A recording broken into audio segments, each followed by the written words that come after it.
bata sa basket, sa ilog inilitas. Sa palasyo lumaki, ngunit puso'y di lumipas.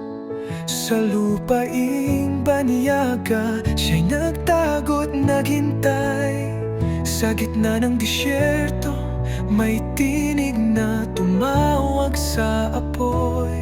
Hubarin mo ang iyong sandalyas, sapagkat ito'y banal na lupa. Isang alipin ang tatawagin upang palayain ang sambayanan. Tinawag sa apoy, isinugo ng Diyos. Di dahil sa lakas, kundi sa Kanyang utos. Hinati ang dagat, nagbigay ng daan sa puso ng isang lingkod, tumahan ng ulan.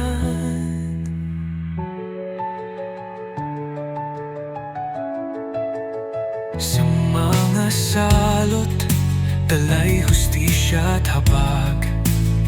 Sa bundok ng Sinai, natanggap ang batas.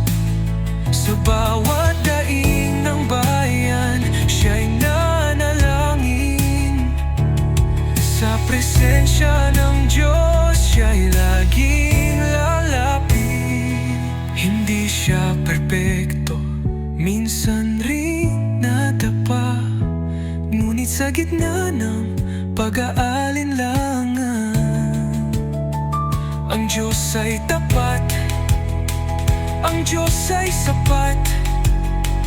At sa huli, Kanyang salita ang nananatili. Tinawag sa apoy, isinugo ng Diyos. Kahit may takot, siya'y tumugon sa utos. Ang Kanyang buhay ay pagsunod, hindi dangal. Pag-ibig ng Diyos, iyon ang tunay na mahalaga. Mula sa alab ng tinig